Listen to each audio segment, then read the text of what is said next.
भगवान विष्णु ने कहा ना, ये मेरे वश की बात नहीं है ना, चलो भगवान भोलेनाथ के पास चलो।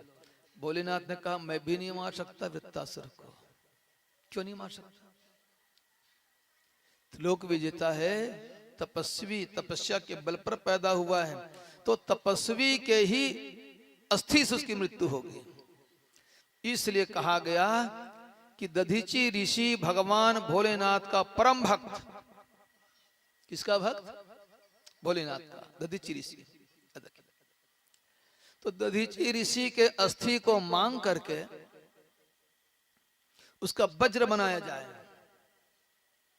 उस वज्र को लेकर के अगर देवराज इंद्र जाए युद्ध के मैदान में तो जीत जाएगा। देख रहे हो?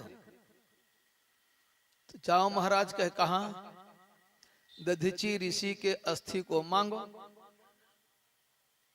इस समय सारे देवता दधीची ऋषि के आश्रम में गए। अब जैसे ही गए दधीची ऋषि को पता चल गया, क्या ये लोग मेरे जीवन को ही मांगने आए हैं, है ना? क्या मांगने हैं? जीवन को मांगने आए हैं। तो दधीची ऋषि अपनी पत्नी के साथ में था आश्रम में। जब पत्नी के साथ में था, अगर देवता लोग कहेंगे कि आप अपने शरीर का दान कर दो, तो पत्नी के सामने क्या ऋषि अपना दान कर देंगे जी? बोलो तो, करेंगे दान? नहीं कर सकते, पत्नी के सामने नहीं कर सकते। याद रखिएगा, है ना? जब तक जीवन है तब तक साथ रहेंगे। मरने के बाद की बात अलग है। क्यों भैया? मरने के बाद क्या होता है क्या पता है नहीं? तो जब तक शरीर है और पत्नी साथ है तो शरीर का दान नहीं किया जा सकता। और कोई भी पत्नी मना कर देगी कि आप क्या करने जा रहे हैं, भाई उस पत्नी का सुहाग है वो। क्यों भैया? पत्नी का सुहाग है ना, तो अपने सुहाग को कैसे वो जाने देगी? नहीं जाने देगी। इसलिए इस समय दधीची ऋषि ने अपनी पत्नी को जंगल भेज दिया। जंगल क्यों भेजा? लकड़ी लेने। क्यों भेजा है? लकड़ी लेने। देवी जंगल जाओ, कुछ लकड़ी लेके आना। बहुत सीधी सी सुवर्चा, बहुत सीधी सी सुवर्चा, बहुत सीधी सादी थी सुवर्चा जो है। जंगल चली गई।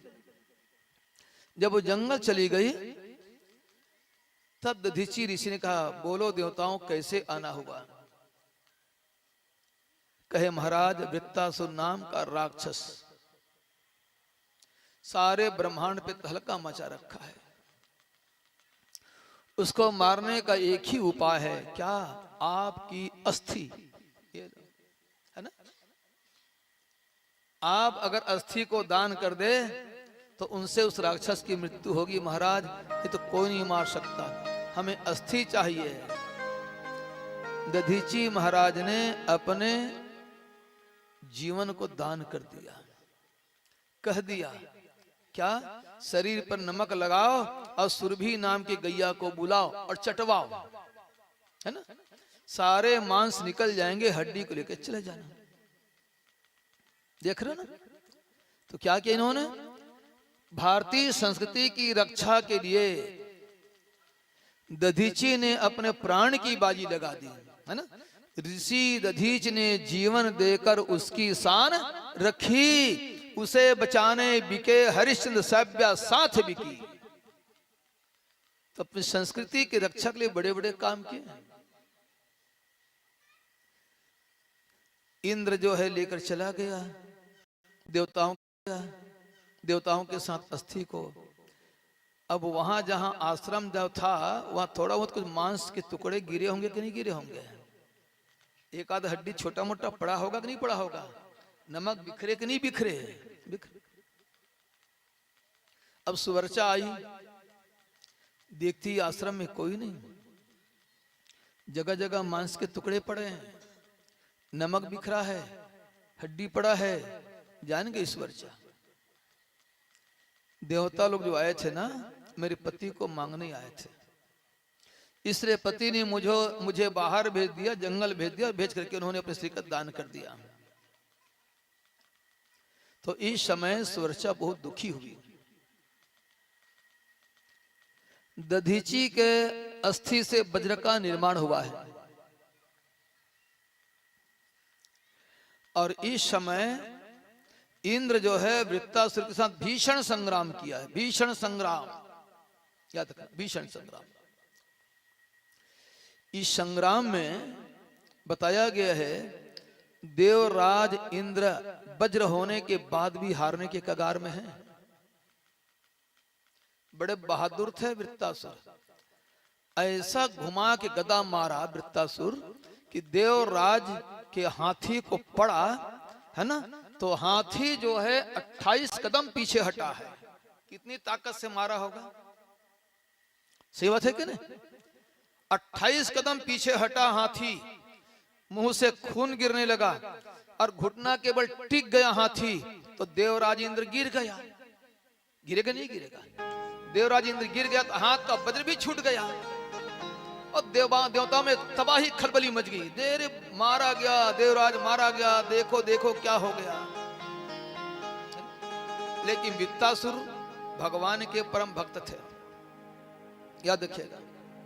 भगवान विष्णु का परम भक्त हुआ है वो वृत्तासुर। राक्षस थे तो क्या हुआ, यज्ञ से प्रकट हुआ है। ये पहले जन्म का कौन था, ये आपने श्रीमद् भागवत में सुना होगा, वो कथा नहीं सुनाऊंगा, फिर लंबी हो जाएगी कथा, समय नहीं है ना, याद रखिएगा। वो कथा आपने श्रीमद् भागवत में सुना होगा, वृत्तासुर है कौन, है ना। तो इस समय वृत्तासुर कहने, देवराज चिंता मत करना, मैं तुमको नहीं मारूंगा। कहे इंद्र होता तो मार देता, लेकिन कह दिया वृत्तासुर, मैं निहत्थे को मारने वाला नहीं महाराज। क्या कह दिया? मैं निहत्थे को नहीं मारूंगा, और मुझे पता है क्या, मृत्यु मेरी होगी, गद्दी तुमको मिलेगा, वो जानता है? लेकिन लड़कर मरूंगा, बिना लड़े नहीं मरूंगा। देख रहे हो ना? तो एक काम कर, क्या, जब तक आप इस हाथी को जीवन दान नहीं दोगे, वज्र को धोड़ करके हाथ में ही लोगे, तब तक मैं शस्त्र नहीं चलाऊंगा, कहे वृत्तासुर। देख रहे हो, समय दिया, करो जाओ। और तब तक वृत्तासुर भगवान नारायण की ऐसी भक्ति में लगी, कहते बैकुंठ भी हिलने लगा था। वाह रे वृत्तासुर, देख रहे हो, बैकुंठ को हिला कर रख दिया भगवान नारायण को। बोल वृत्तासुर क्या चाहिए? वृत्तासुर ने कहा, मुझे केवल मोक्ष चाहिए। देख रहे हो, क्या बढ़िया वरदान मांगा, सही बात है कि नहीं? और जैसे देवराज इंद्र तैयार हो गया, हाथ में वज्र लिया, वृत्तासुर आए, भीषण संग्राम प्रारंभ हुआ। जब भीषण संग्राम प्रारंभ हुआ, देवराज इंद्र जो है वृत्तासुर के एक हाथ को काट कर फेंक दिया। जब दाहिना हाथ को काट कर फेंका, तो वृत्तासुर ने कहा, जब तक प्राण है मैं तो लड़ूंगा, छोड़ूंगा नहीं, है ना। वो बायां हाथ से गदा लेके घुमाने लगा इंद्र को मारने के लिए, तो इंद्र बायां हाथ को भी काट दिया। ये लो, दोनों हाथ गया। अब क्या करे? वृत्तासुर ने क्या किया है, आपने कथा में सुना होगा। वृत्तासुर ने अपने मुंह को फैलाया। क्या किया है? अपने, क्योंकि दोनों हाथ तो चला गया ना, किसमें शस्त्र लेगा वो। अपने मुंह को फैलाया, और इतना फैलाया लगा कि कोई एक पहाड़ का गुफा, इतना विराट मुंह, है ना। फैला दिया मुंह, और फैला ऐसा श्वास खींचा, गहरी श्वास, कि हाथी के साथ देवराज इंद्र वृत्तासुर के पेट में चला गया। राम राम राम। और वृत्तासुर ने मुंह को बंद कर दिया। अब बोलो, इंद्र मरेगा कि बचेगा? बोलो, मरेगा कि बचेगा? बोलो ना जी, बचेगा ना? मरेगा? मरेगा। पेट में तो है, रास्ता नहीं है, मुंह भी बंद है, है ना। लेकिन याद रखना, वृत्तासुर मुंह जरूर बंद किया है ना। और देवराज इंद्र को पेट में जरूर डाल लिया है, लेकिन देवराज इंद्र के पास क्या है? वज्र। जब तक वज्र रहेगा देवराज हार नहीं सकता। तो देवराज इंद्र ने क्या किया है? वज्र से वृत्तासुर के पेट को फाड़ दिया, और फाड़ कर हाथी से बाहर निकल गया। तो क्या हो गया? वृत्तासुर की मृत्यु हो गई। मरेगा कि नहीं मरेगा? दोनों हाथ तो पहले से कट चुका है, पेट भी फट गया, प्राण निकल गया। कहा गया बैकुंठ सुंदर विमान आया उसके लिए। अब वृत्तासुर देवता जैसे बन करके आसमान जो उड़ने लगे, तो दुंदुभी बजी, आसमान से उसका स्वागत हुआ है। कहां? भगवान नारायण के लोक पर चले गए। लेकिन देवराज इंद्र अभी भी डर रहा है। किस बात का डर है? कहीं जिंदा तो नहीं हो जाएगा रे। अगर कोई किसी को मारता है ना, अधमरा छोड़ चला जाता तो डरते रहते हैं, अगर जिंदा हो जाएगा तब फिर तो मैं फंस जाऊंगा, पकड़ में आ जाऊंगा। सही बात है नहीं? सारी भेद खुल जाएगी। सही बात है कि नहीं? देवराज को ये डर हो गया, मर तो गया लेकिन ये जिंदा तो नहीं हो जाएगा। तो क्या किया है देवराज इंद्र? अपने वज्र को वृत्तासुर के गले में 1 साल तक ऐसा चलाया है। कितने साल तक? कितने साल तक? 1 साल तक चलाया। अब कितना मोटा गला रहा होगा कि 1 साल तक वज्र चला है, और 1 साल में सिर अलग और धड़ अलग हुआ है। राम राम राम राम, इतना विराट रहा होगा है? शरीर, और शरीर का अनुसार गला तो और पतला होता है, ये जल्दी कटना चाहिए, है कि नहीं? कि 1 साल तक वज्र को चलाया। ऐसा क्यों? क्यों क्यों चलाया होगा 1 साल तक ऐसा? कहा गया है आदमी को अपने चित्त को ठीक करने के लिए, अपने विचार को ठीक करने के लिए, अपने व्यवहार को ठीक करने के लिए, अपने आदत को ठीक करने के लिए 1 साल का समय चाहिए। कितना समय चाहिए? सही है कि गलत है? कोई आदमी आज कह दिया कि आज से मैं शराब पीना बंद कर दिया, विश्वास मत करना। अगर 1 साल तक छोड़ दिया तो मान लेना अब ये आदमी सुधर गया। सही बात है कि नहीं? बोलो, सही बात है ना? कोई भी बुरी आदत अगर है ना, जैसे आज दीक्षा लिया लोगों ने, अपने मन से जो